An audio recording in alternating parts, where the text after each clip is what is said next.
sexta-feira ela cantou o culto que eu estive pregando, e na sexta, no sábado, na madrugada, ela começou aqui o trabalho, né? No bar, as orações.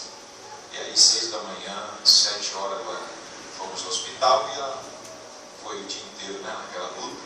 Graças a Deus deu tudo certo. Deu tudo certo. Glória a Deus. Deus abençoe. Então, eu louvo a Deus por cada irmão que orou, né, irmão? E o pastor Sandro, esclarecida, ela mandou a paz, tá, pastor? Viu, pastor? Minha esposa mandou a paz aos irmãos, viu? Deus abençoe poderosamente. Quantos trouxeram a sua Bíblia, irmão? Amém.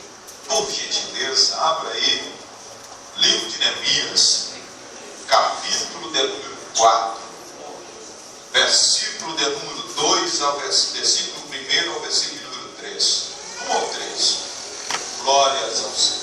Uma palavra que Deus assim gerou ao meu coração e eu queria compartilhar com os irmãos esse texto.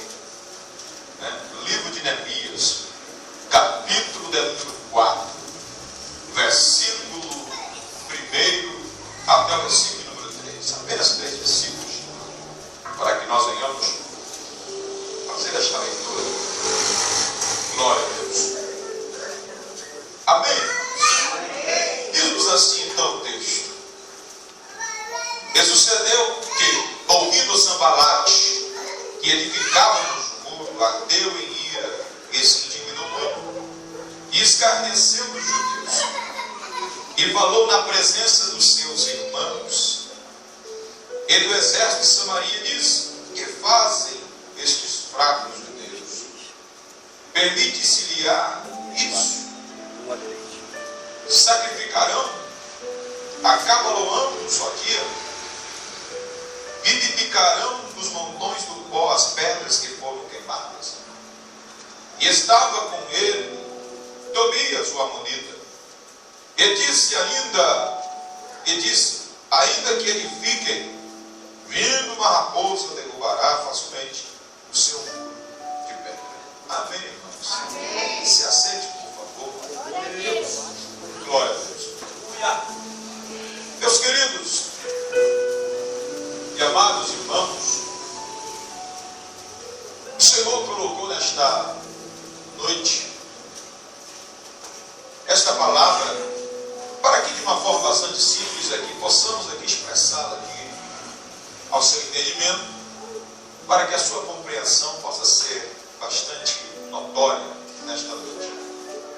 Porque quando abrimos a Bíblia para observar dentro desse livro de Neemias, eu particularmente gosto muito de estudar sobre Neemias, meditar no seu livro, porque o livro de Neemias, dentro do canto sagrado, dentro da Bíblia, é um dos clássicos que está sendo narrado.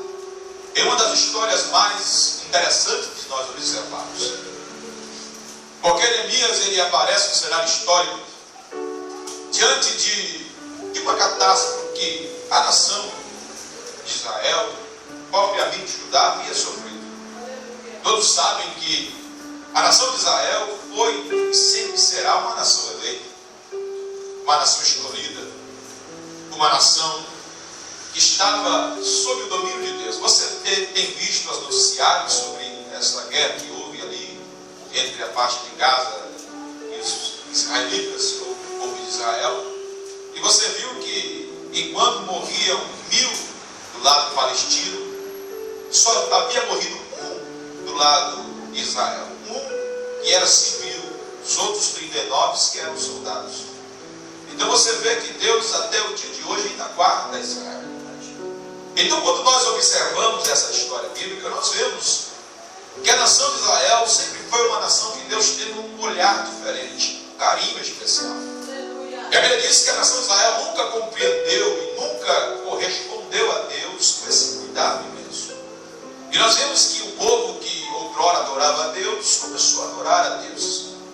O povo que outrora adorava ao Senhor começou a adorar a senhores. E quando nós começamos a ver Deus usando profetas, Deus levantando profetas para corrigir o povo, para tentar atrair o povo para o aprisco de Deus, para distanciar dos deuses que havia surgido naquela época, a Bíblia diz que o povo então não deu ouvido aos profetas. E Deus então lhe predisse, através dos profetas, que viria sobre eles o cativeiro. A história diz que tudo isso começou a partir do momento em que o rei Ezequias leva um dos oficiais, chamado de Merodach-Baladã, para ver, observar, contemplar a riqueza que Israel havia se ostentado. E a história diz que ele observou tudo aquilo, diz a história que alguns anos mais tarde, ele então veio, 100 anos mais tarde, aparece então, dentro do meio do norte, a Bíblia diz que no meio dos caldeus aparece o rei com o nome de Nabucodonosor. E a história diz que no ano 606 a.C., Nabucodonosor invade Jerusalém. A Bíblia diz que a sua invasão em Jerusalém, sob a jurisdição de Joaquim, diz a história que ele leva somente os nobres como cativo para a Babilônia. E a Bíblia diz que levando os nobres como cativo para a Babilônia, estava incluído ali os mais conhecidos como Azarias, Ananias, Misael, Daniel e Ezequiel. E a história diz que eles foram levados. Diz a história que Joaquim veio então a sua morte, o seu filho Joaquim assume o reinado. E a Bíblia diz que alguns anos mais tarde, cerca de 10 anos mais tarde, Nabucodonosor vê a necessidade de buscar em Jerusalém alguns trabalhadores, para poder dar crescimento ainda mais ao seu império babilônico. A história diz que vai então a sua segunda leva, no ano 597 a.C., pega os trabalhadores e levam para a Babilônia. E a história diz, querido, que um ano mais tarde, diz a história que Joaquim então perde o seu reinado. E Sedequias é colocado como rei de Jerusalém. E a história diz que Sedequias então achou que poderia se levantar contra a permissão de Deus para tentar impedir com que Nabucodonosor entrasse em Jerusalém, destruísse Jerusalém e o levasse a Jerusalém. A Bíblia diz que Sedequias então tentou se opor ao império de Babilônia. E a história diz que o rei Nabucodonosor então manda o seu exército, mata Sedequias, destrói a cidade, quebra os muros, acaba com o templo, rouba o que de fato os que sobraram. A Bíblia diz que os que restaram foram levados de fato a sua terceira leva para cativo na Babilônia. E diz a história que muitas pessoas que, quando viram a fúria de Nabucodonosor chegando sobre Jerusalém, eles se migraram, fugiram, conseguiram se migrar em outras regiões e outras nações. E quando eu começo a olhar para essa história, eu vejo os pais de Neemias migrando dentro da Pérsia. E a história nos diz que os pais de Neemias migrando para salvar a sua vida, a sua casa, a sua família, levou então, permitindo que o seu irmão mais velho fosse embora com ele. A Bíblia diz que eles morando lá na Pérsia, teve mais outros filhos, e um dos seus filhos se chamou Neemias. E a história diz que Neemias, ele sempre teve uma grande curiosidade de saber como era Jerusalém. Porque quem conhece um pouco de história sabe que o judeu, ele cresce ouvindo a história da Bíblia. O judeu, ele tem uma grande cultura concernente à história bíblica. E então, Neemias cresceu ouvindo dos lábios do seu pai sobre Jerusalém.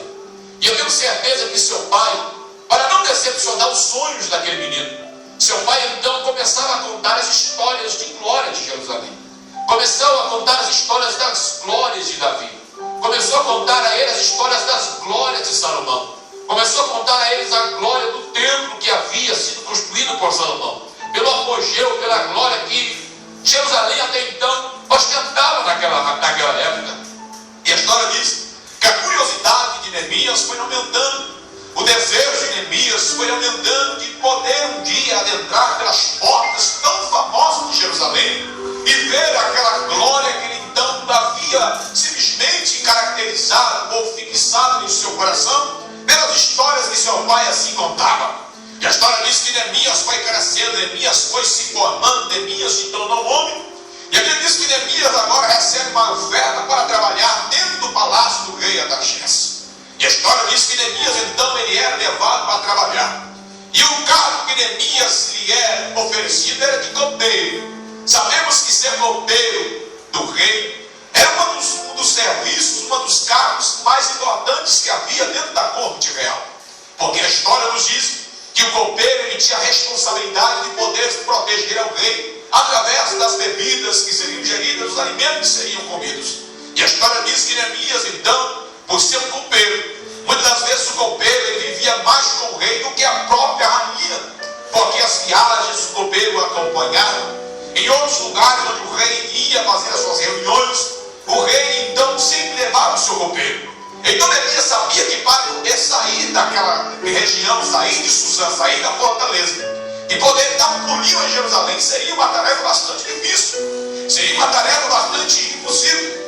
E a história diz que naquele ano, no ano de Isleu, diz a Bíblia que no mês de Isleu, que é conhecido como mês de dezembro, Anani, seu irmão, resolve fazer a ele uma visita, resolve ver o seu pai, resolve ver a sua mãe, resolve então voltar e ir lá em Suzã para poder dar aquele abraço de saudade. Mas a Bíblia diz que Anani, ele chegou para Neemias, e eu creio que Neemias, a primeira palavra que Neemias pergunta a Anani, disse: e aí, como é que está Jerusalém? Eu tenho tanta vontade de ver Jerusalém, eu tenho tanta vontade de conhecer Jerusalém. Como é que está a nossa pátria? Porque eu não sou um persa, eu sou um judeu, e judeu não é uma nacionalidade, judeu é uma raça. Judeu não se nasce brasileiro, judeu é judeu, ele pode ser brasileiro, ele pode ser americano, mas ele é judeu por raça, isso é raça. E a história diz, querido, que Anani então resolve sentar com Neemias, e eu acredito que diz: olha, meu irmão, eu quero lhe contar uma coisa, eu quero abrir os seus olhos, eu quero ser sincero. Se o seu desejo, a sua vontade por conhecer Jerusalém, eu sei que é grande, mas não quero estragar as suas expectativas, não quero frustrar os seus sonhos, mas eu quero lhe abrir os seus olhos e dizer a realidade sobre Jerusalém. Jerusalém, meu irmão, não está como você almeja no teu coração. Jerusalém não está como você imagina na tua mente. Como assim? Jerusalém está destruída. Contou a história do rei Nabucodonosor. Os muros foram queimados. O templo, tão famoso, aonde Deus se manifestava, onde a glória de Deus descia, de forma que os sacerdotes não conseguiam ficar de pé, foi destruído. Então ele começa a relatar a Neemias o de fato a história que havia acontecido. E a história nos diz que, eu acredito, que a lágrima começa a correr nos olhos de Neemias, porque Neemias começa a sentir a dor do que seus irmãos sentiram. Neemias começa a sentir a dor do que seus irmãos sentiram naquela oportunidade em que eles rebeliaram contra Deus, não obedeceram a Deus, negligenciaram a lei de Deus. E Deus, por sua ira e por sua justiça, fez com que eles padecessem. Neemias então começa simplesmente a trair todo o sentimento que o povo estava sentindo e que Deus de fato sentiu quando o povo lhe virou as costas. E a Bíblia diz que quando Anani vira as suas costas, Neemias então a única coisa que Neemias sabia fazer era só chorar e orar. Neemias coloca o seu joelho no chão. E durante 3 meses, diz a Bíblia que Neemias chora, Neemias intercede. Neemias ora por cada um daqueles que ele não conhecia, por cada um daqueles que ele nunca iria conhecer. Orou para que Deus tivesse misericórdia, orou para que Deus perdoasse o seu pecado, orou para que Deus não levasse em consideração a sua ignorância, jejuou por eles, clamou por eles, desceu na olaria de Deus através para que Deus abençoasse eles. E a Bíblia diz que Neemias, diz a Bíblia que no ano de Nissan, que é conhecido como ano, mês de abril, 4 meses depois, ou 3 meses aproximadamente, 3 a 4 meses depois, a Bíblia nos fala que Neemias então vai servir ao rei Artaxerxes, com o coração, sabendo ele que ele queria contribuir, ele queria ir a Jerusalém, ele queria chegar a Jerusalém e trabalhar. Mas a Bíblia diz que Neemias não podia, porque ele tinha uma responsabilidade. Neemias tinha um compromisso com o rei. Neemias tinha um compromisso com o rei, um compromisso de fidelidade. Então Neemias vai servir ao rei sem deixar transparecer a dor que dilacerou a tua alma, o teu coração. E a história diz que Neemias, quando vai servir ao rei, o rei Artaxerxes percebe que o olho de Neemias, o olhar de Neemias, o sorriso de Neemias não era como ele tinha antes. Ele percebeu que Neemias tinha alguma coisa a lhe contar. E o rei então chamando Neemias como a sua intimidade e a sua amizade que ele tinha com Neemias, dizia: o que de fato aconteceu, Neemias? O que é que está magoando o teu coração? Neemias então diz: olha, o rei, tu sabe da história, tu sabe o prazer, o amor que eu tenho pela minha pátria, tu sabe o amor que eu tenho por Jerusalém, pelas histórias de Jerusalém. Mas o meu irmão veio aqui há 4 meses atrás e me contou contou uma história que me deixou para baixo. A minha cidade, a bela Jerusalém, está destruída. Os muros que eram o cartão postal da fortaleza de Jerusalém foram derrubados. O templo, que era o lugar onde Deus habitava, foi destruído. Então eu vejo uma necessidade de poder ir lá, ó rei, para ver como é que estava a ruína, para ver como é que estão as obras, para ver como é que está a cidade. Mesmo em ruína, eu queria ver, eu queria pisar, eu queria sentir o cheiro da poeira que estava lacerada pelo fogo e pela destruição de Nabucodonosor. Eu queria ir lá, ó rei. A Bíblia diz que o rei então lhe permite esse desejo, lhe permite a saída dele, assina uma carta lhe dando direito como governador para poder chegar em Jerusalém. E a Bíblia nos fala que Neemias então pega a sua caravana, pega o que ele podia pegar e vai para Jerusalém. Quando Neemias chega em Jerusalém, Neemias contempla o opróbrio, Neemias contempla os samaritanos simplesmente acusando da terra, Neemias contempla o povo passando por cima do muro, Neemias contempla toda aquela destruição, o templo destruído, o templo completamente em ruínas. E a Bíblia diz que Neemias coloca o desejo do seu coração em executar uma obra. Neemias coloca o desejo do seu coração de retificar aqueles muros. Neemias coloca o desejo do seu coração de colocar de pé aquilo que estava caído. Mas não seria uma tarefa tão simples, porque observe uma coisa que é muito fácil nós salientarmos e nós frisarmos. Neemias não chegou em Jerusalém acompanhado de uma grande comitiva de pedreiros, de ajudantes, uma grande comitiva de empresários que investiria naquela obra. Neemias não chega em Jerusalém com muitos caminhões de cimento, de areia, de concreto para lhe ajudar naquela obra, não. Neemias, quando chega em Jerusalém, Neemias chega com uma cara e uma coragem. Neemias chega com uma determinação. E a história diz, querido, que quando então Neemias ele está em Jerusalém, a Bíblia diz que houve aquele ocorrido que houve lá em Isaías capítulo 45. Quando então Ciro ele vai invadir a Babilônia, a Bíblia diz que Ciro foi levantado por Deus, Deus lhe deu força, o império da Pérsia começou a prosperar, o império da Pérsia começou a crescer. E a história diz que Ciro então chegando lá, a Bíblia diz que chegando na Babilônia, invade Babilônia, porque a história diz que a Bíblia diz que o rei da Babilônia naquele momento estava simplesmente, Belsazar estava lá acusando dos vasos, dos utensílios da casa do Senhor. Aparece uma mão e escreve ali na parede daquela peça, dizendo: dizendo: teu reino foi medido, tu foste pesado na balança e foi achado em falta. As inscrições em aramaico dizia isso: tu foi medido, tu foi colocado na balança e tu foi achado em falta, e o teu reino acabou. A história diz que Belsazar teve um grande apavoro, chamou toda a corte da Babilônia, chamou os prefeitos, chamou os governadores, chamou os sábios, chamou os soldados, chamou os ajudantes, chamou os mentiros, chamou todo mundo, convocou toda a cidade, para que um pudesse decifrar aquela letra, para alguém que pudesse decifrar aquela descrição. E a cidade toda se desproveu, a cidade toda ficou desprovida, os soldados saíram das muralhas, os guardas saíram das portas.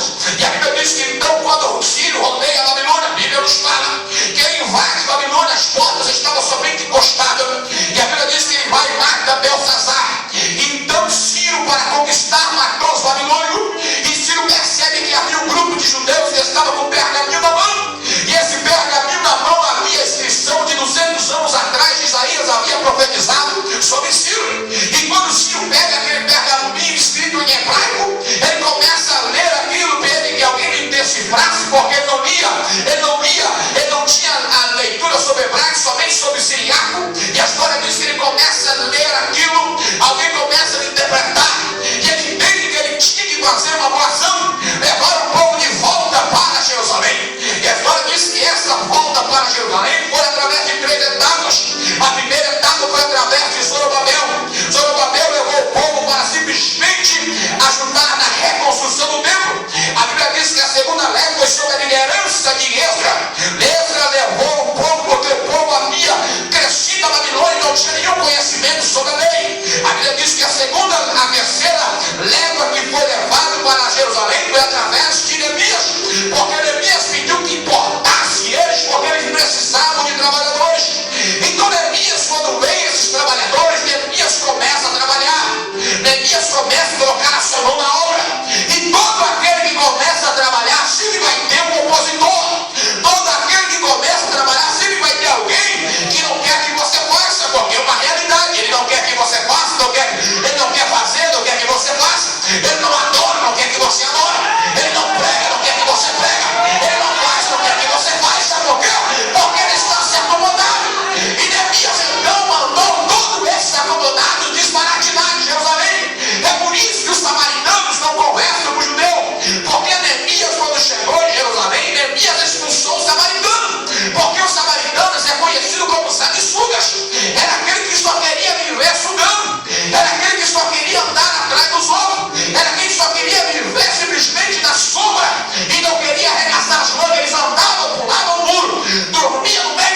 construir esse muro. Ele não tem dinheiro, ele não tem recurso, ele não tem nada para fazer. E aí chega o ponto chave do que eu quero chegar para pregar.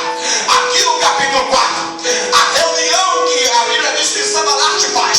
Sanbalat chama o exército samaritano. Sanbalat chama todos os seus irmãos. Sanbalat chama Gesem. Sanbalat chama todos para contemplar o grande sangue. Ele queria entender como é que eles iam trabalhar. Eles queriam entender como é que eles iam executar a obra.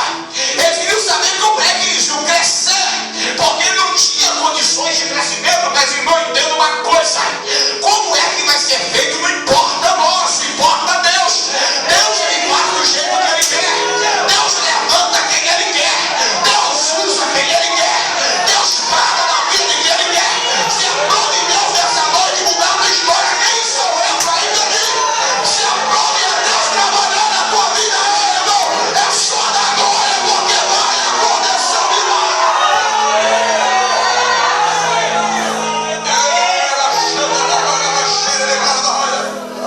A Bíblia nos fala que eles reuniram e dizem aí, vamos conversar. Como é que eles vão fazer? O texto diz o quê? Que eles chamaram seus irmãos, chamaram de olha. Como é que eles vão? Esses judeus vão se sacrificar.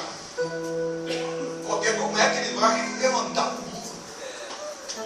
Como é que eles vão reedificar uma cidade? Porque uma cidade que tinha os muros erguidos era tido como uma cidade forte.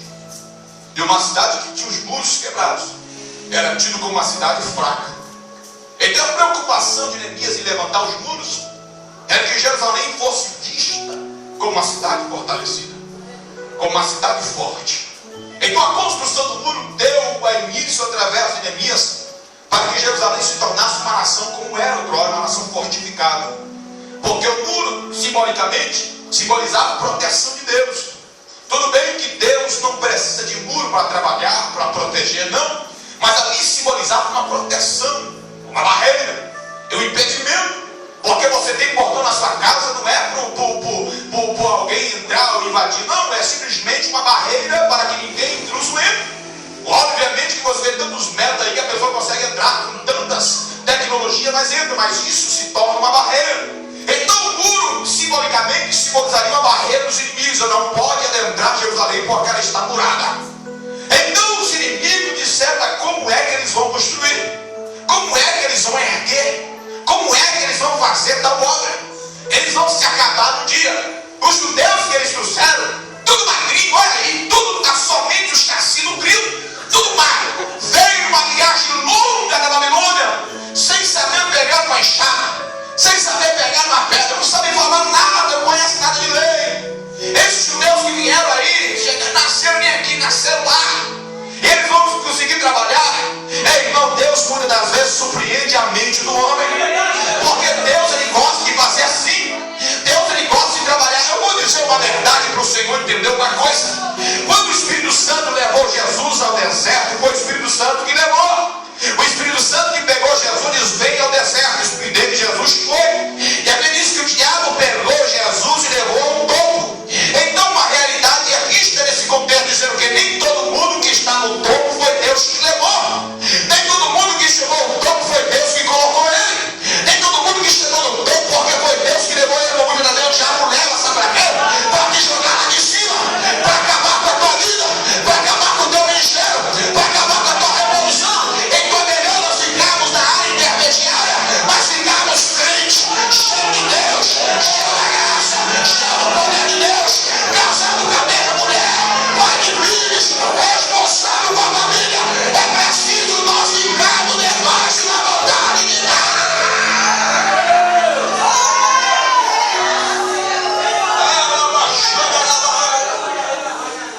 E a Bíblia diz que eles estavam indignados.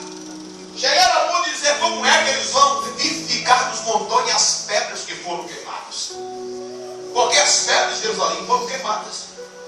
E você sabe muito bem, você é mais inteligente do que eu, sabe que uma pedra, quando ela é aquecida de forma bruta, ela perde a sua liga, a sua consistência.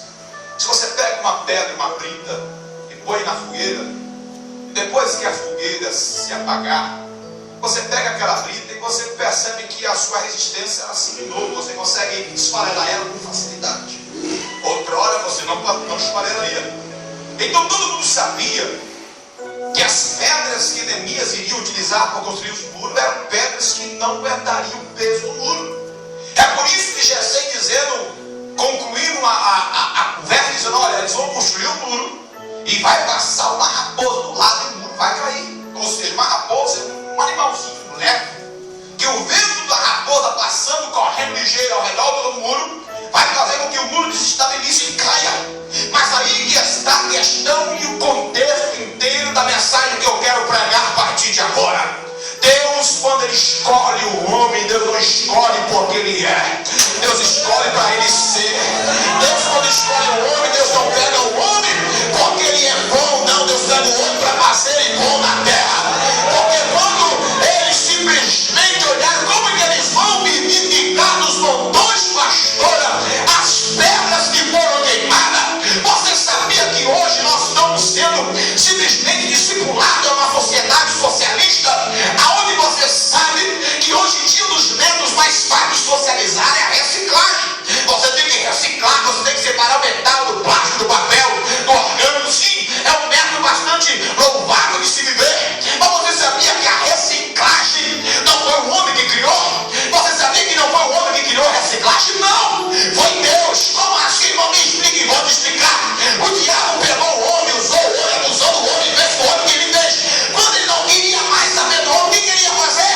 Jogar o homem dentro de uma cova, de vou matar, vou acabar. Então eu quero outro. O que ele fez? Ele ia fazer isso? Ele disse, não, tu vai ver, usou, abusou, agora tu não quer mais, me dá que eu restauro, me dá que eu transformo, me dá que eu uso, eu reciclo ele. Tu não serve pra você, serve pra mim. Se não serve pra você, serve pra mim, eu vou usar.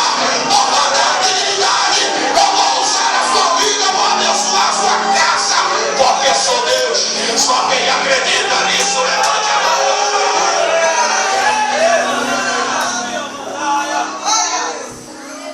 Ei, entenda. Deus queria mostrar a Neemias que Neemias tinha que trabalhar com o que ele tinha nas mãos. Neemias tinha que trabalhar com o que ele tinha à sua disposição. E qual era a disposição que tinha Neemias? Eram pedras queimadas, pedras sem valor, pedras sem força, pedras sem resistência. Mas eram essas pedras que Deus queria fazer Neemias levantar uma grande muralha, que até os dias de hoje alguma parte dela ainda permanece de pé. Então entenda uma coisa: quando Deus quer trabalhar com uma obra, Deus trabalha com aquilo que nós temos nas nossas mãos. E muitas vezes o que nós temos nas mãos, ao olhar humano, não é muito louvável, não é muito vistoso, não é muito aparentável, mas é esse aí que Deus vai trabalhar, é esse aí que Deus vai usar. Você nesta noite, eu somos essa pedra queimada, pedra que ninguém valorizou, pedra que ninguém deu, pedra que todos esperaram. E esse aí vai ser uma coisa mais, porque ele vai ser útil para morar, ele vai ser útil para obra, vai ser útil para trabalhar de Deus. E Deus nessa noite me trouxe de Osasco aqui, não foi para ficar contando história, não. Eu vim ser profeta para a tua vida. Ei, se prepara, Deus vai começar a te colocar na obra para mostrar que ele é Deus. Deus vai começar a te usar nessa terra.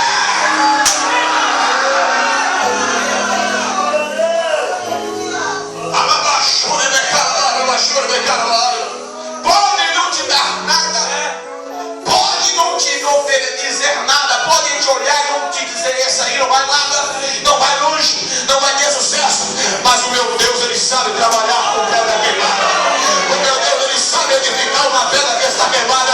Você pode não valer nada para os outros, mas para Deus você é precioso, para Deus você vale, para Deus você presta, para Deus você é útil. Deus, Ele gosta de utilizar as coisas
queimada que Deus queria usar. Era pedra queimada. Pedra sem valor. Pastor Sandro era uma pedra boa, irmão. Pedra queimada da boa. Olha que Deus fez. Deus colocou ele para edificar uma obra.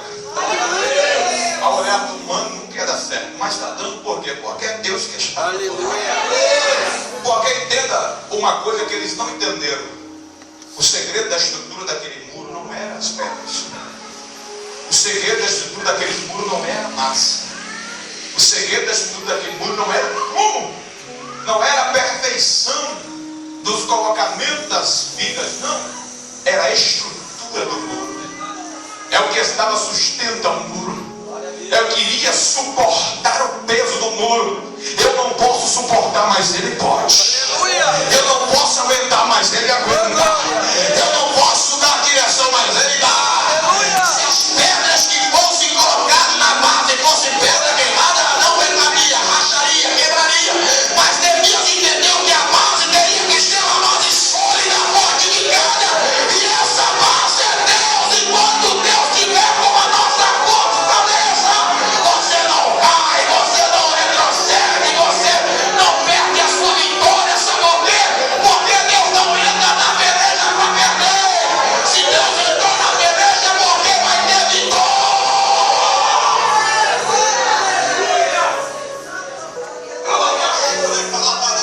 Dá uma olhadinha pro teu irmão e você é uma pedra queimada, meu filho. Diga para o profeta ali, você é uma pedra queimada.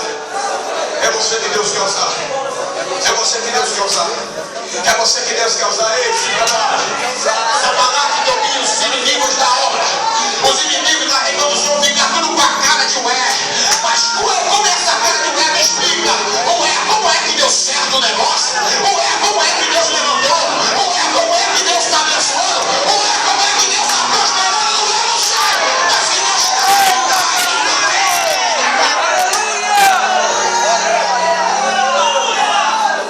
vou tentar saber como é que você está conseguindo. Eles vão tentar criar um dossiê para saber a origem da sua vitória, mas não vão conseguir. Porque milagre não se explica. Milagre não é ser explicado, é viver. Só quem vive milagre é quem está na posição de Deus. Se você quer viver milagre, adora. Se você quer viver milagre, glória.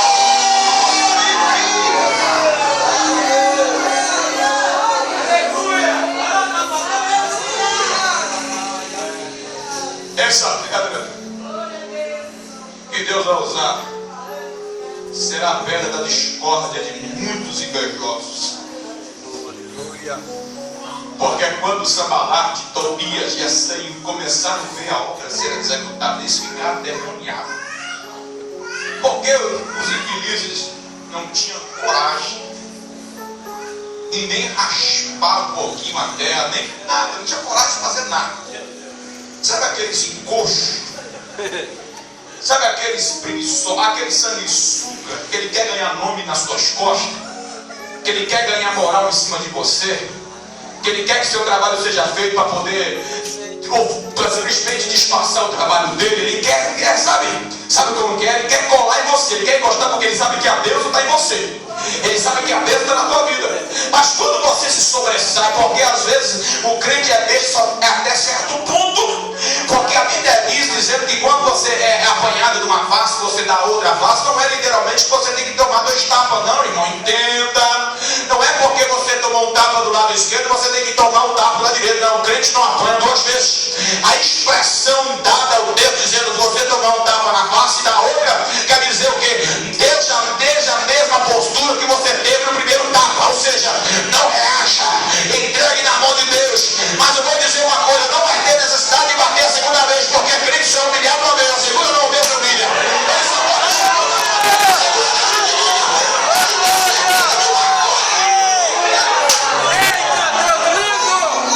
ele pode bater uma vez, a segunda não vai. Pensa que a cara vai Joana, vai bater na tua cara quando ele quiser, não.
sustentando as pedras. E os trabalhadores trabalhando naquela bênção.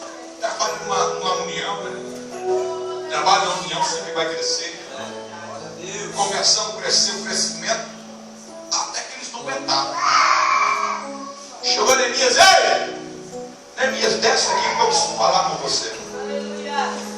Neemias continuou sentando. Neemias, desce aqui que eu preciso falar contigo.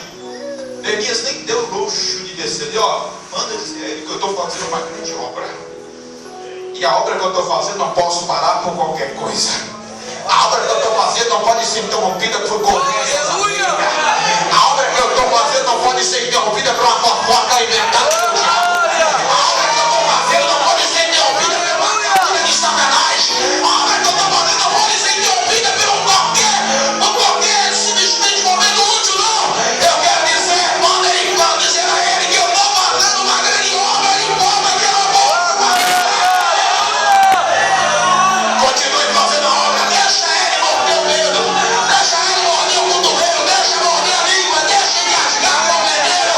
Continue fazendo a obra, porque Deus vai prosperar. Deus vai prosperar, Deus vai prosperar, Deus vai prosperar, Deus vai prosperar.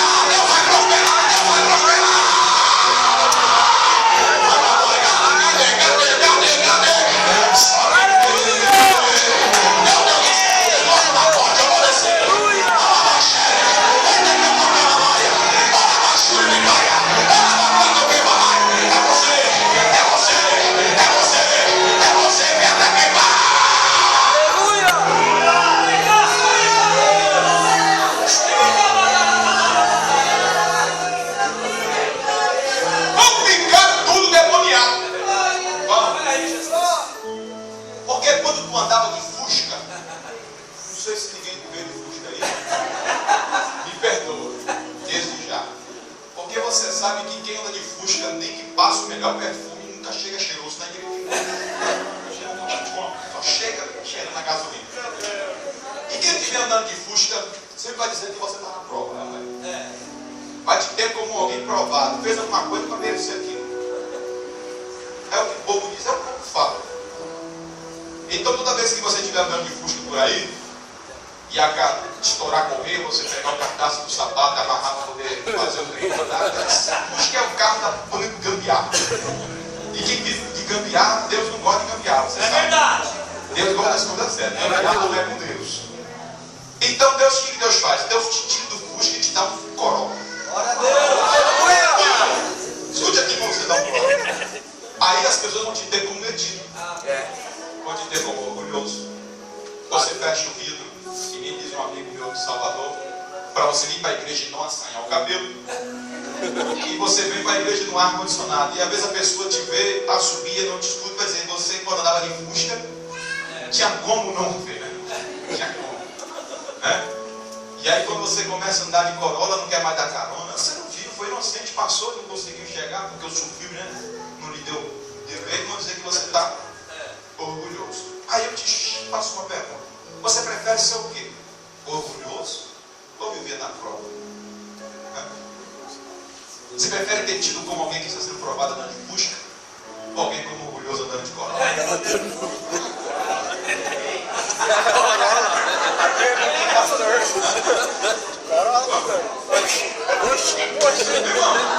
Se você está na prova ou está na bênção, falar de você, não vai se preocupar com os outros por quê?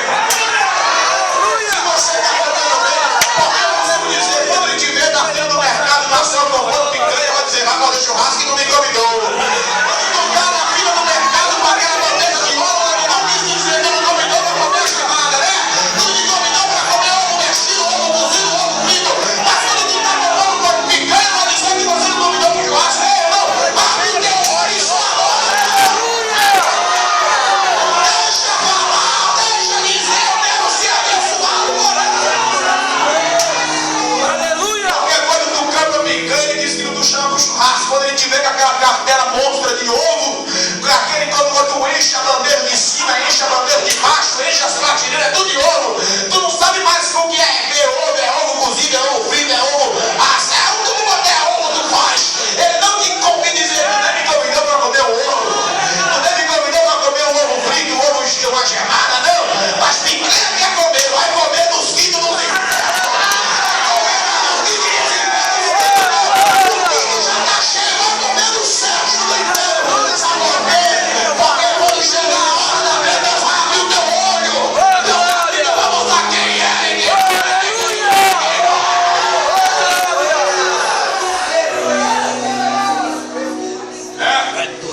Porque quando eles estavam lá vendo a obra caída, é assim mesmo, está na prova. Eu vou pregar também. Agora que o negócio está crescendo, quer se convidar. É novo. Essa conversa. Esqueceu de mim. E nem muito pregador que eu conheço por aí, né, que quando começou comigo, tinha umas agendas aí. Não vou chamar Ricardo não, não chega muito de Ricardo não. Aí Deus do nada começa a abençoar o homem, aí começa a mandar mensagem: ô varão, não abriu mais nenhuma porta para mim, não me indicou mais, o que aconteceu? Aí você pergunta: mas irmão, tu nem fala mais comigo. Quando tu começa a ver o noticiário que Deus está abençoando, tu começa a querer puxar papo, rapaz. Deus vai abrir o olho de muita gente. Olha como Neemias fez, continue no muro. Não deixe chamar, desce aqui que eu quero conversar. Não, vai conversar com o meu auxiliar. Vai conversar com alguém que eu mandei dizer para você. Vai conversar com o meu mensageiro, porque comigo não estou conversando mais. Comigo não estou de agora, mas sabe por quê? Porque eu estou trabalhando na obra. Eu estou fazendo a obra, eu estou fazendo a obra. Continue fazendo, só quem está fazendo aqui. Só quem está edificando, só quem está edificando. A glória a Deus, enquanto você adora, Deus dá vitória. Enquanto você adora, Deus é Deus providência. Enquanto você adora, Deus abençoa.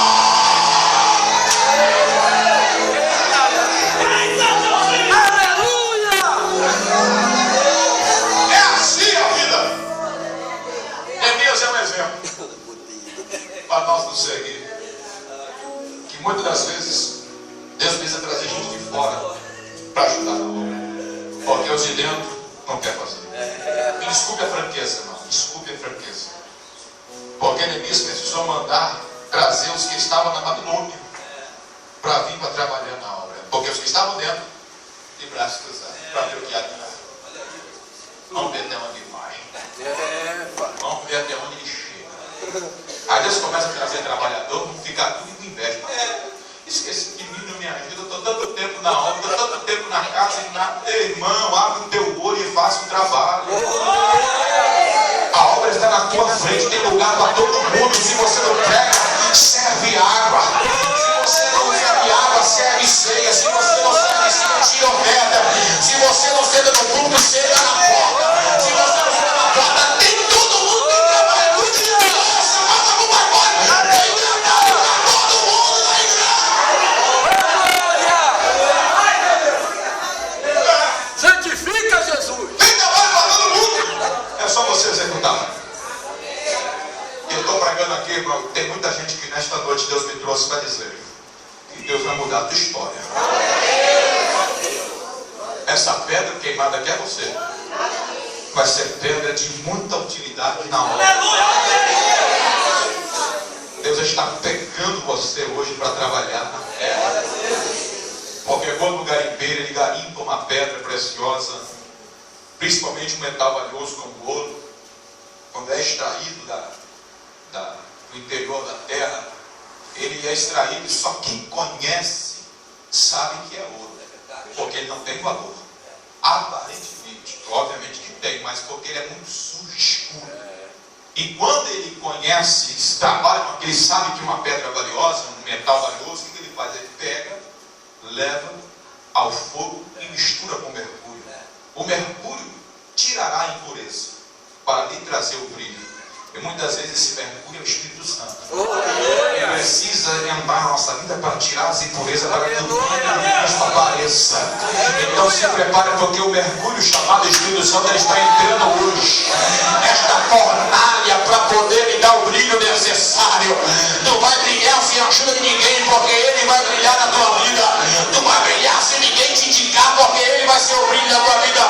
Tu vai brilhar sem ninguém falar, não. Tu vai brilhar porque ele vai brilhar. Você pode adorar ao Senhor, quem pode? Só quem pode, só quem pode. Cadê os que pode? Eu não vi. Eu não ouvi. Quem eu não sou hoje? E está com o coração cheio de Deus, fortalecido, levante a mão para dar glória bem alto para o céu. Glória bem alto. A jornada do pau estava quebrando.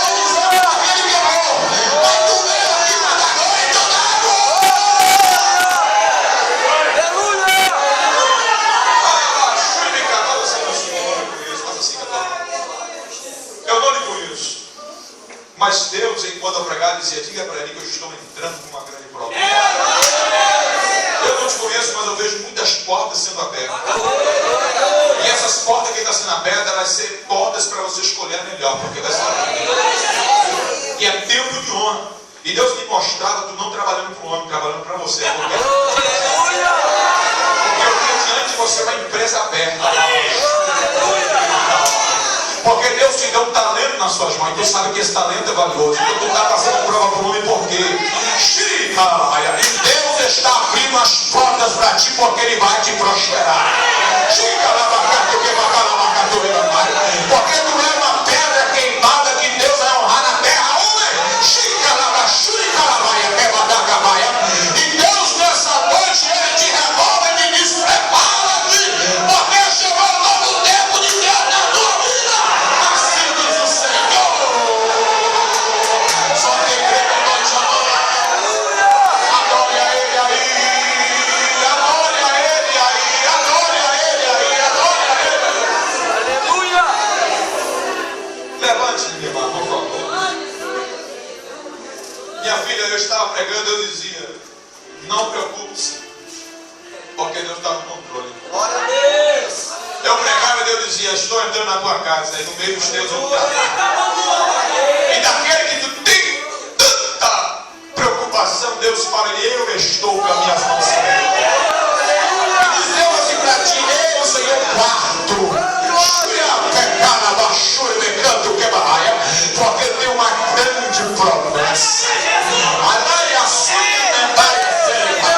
E Deus manda me dizer: somente se prepare, somente me adore, porque enquanto tu me adora, eu liberto.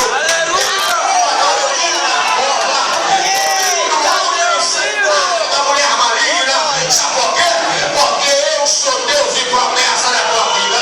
E Deus manda te dizer assim: filha, guarda, porque tu ainda verás com teus olhos a promessa se cumprir, e tu saberás que eu sou. Que tu receba da minha parte essa vitória, porque enquanto tu está aqui, Deus está entrando dentro da tua casa, uma rede Deus está colocando por terra. Deus está marcando uma rede para te dar vitória, para tu saber que sou Deus, pela vitória dela.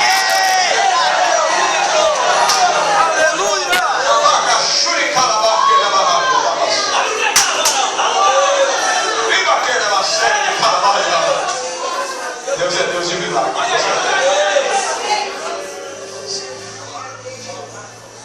Não te conheço, mas Deus te conhece. E Deus vai dizer: Ele precisa de ti uma atitude. Porque parece que tu dá uma moça. Sabe o que é uma moça?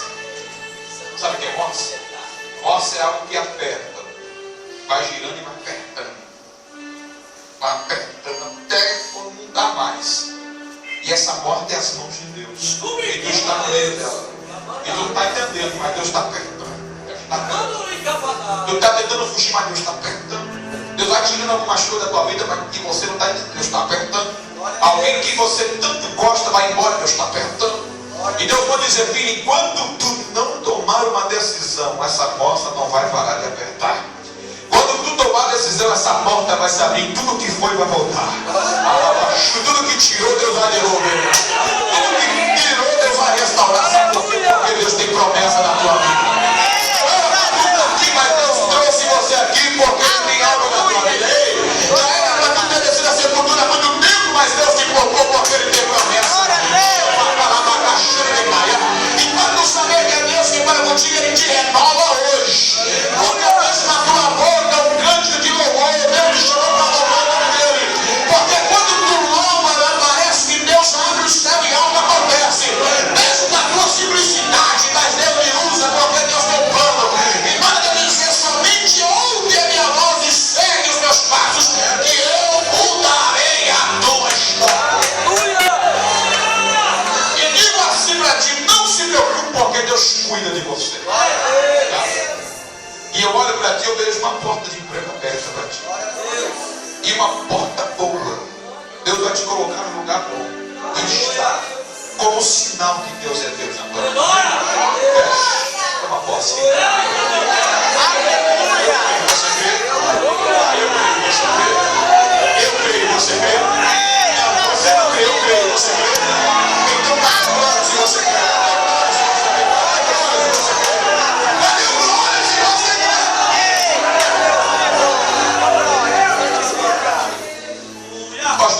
eu estava pregando, eu via nitidamente nada da igreja em papel. E Deus me mostrava um contrato. E no meio desse contrato havia anexado um lembrete dizendo uma proposta enviada por Deus. Deus havia uma proposta para essa igreja. Basicamente para ti. Para a ampliação deste trabalho. Aleluia! Porque Deus vai preparar o melhor lugar que tiver e ativar a casa para colocar essa igreja. E Deus manda eu dizer ainda, porque nesse papel estava sobre as condições, e as condições dizendo condições de Deus. Olha as condições de Deus. Quem está fazendo é Deus. Quem está aumentando é Deus. Quem está dando condição é Deus. Se cumpre esse Deus te abençoar para a tua abençoar a obra, Deus faz. Abre para Deus multiplicar o teu salário, Deus multiplica para a obra ser abençoada. Mas que Deus ele não vai fazer,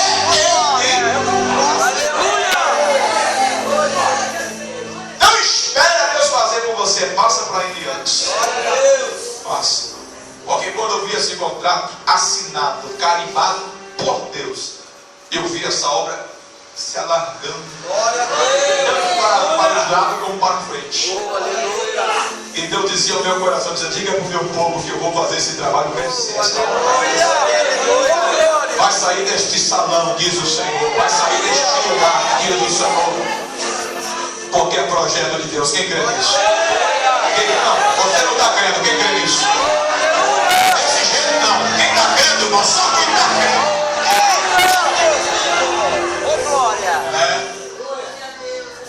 Olha para o teu irmão, irmão, tem glória do meu lado agora. Você não sabe como é que eu vou estar amanhã. Hoje eu estou andando de fusquinha. Amanhã se prepara que eu vou dar. Capitinga, não é pecado não, irmão. Quem diz que é pecado você quer o melhor? Porque o diabo convida o macumbeiro pode, você tem que andar na prova, irmão. Você tem que andar de Caio e nós temos que andar. Ei, Caio é ônibus, irmão. Não, irmão, que esse negócio de prova? Eu sei, tem muita gente que anda, mas anda não querendo andar, entenda. Se você gosta de andar, vai, então desculpe-me. Mas se você não gosta, é porque você está inconformado, mas na hora certa Deus vai te dar a vitória. Se coloca de pé, irmão, o horário já está lá. Coloca de pé. Deus tem vitória. Deus tem vitória. Deus tem vitória. Base do som, faça assim, filho. Eu vejo Deus entrando numa causa na tua vida. E Deus manda te dizer, descansa. Deus está pondo a mão. Porque Deus manda te dizer, Ele é o advogado. E Ele é o juiz. E Ele vai dizer, vou mostrar para o homem que eu sou na tua vida. Vou desengavetar o que está engavetado. Para tu saber que eu sou Deus. E vai ser além daquilo que você está esperando. Porque Deus vai te dar vitória. Quando disser X, se prepare porque virá Y.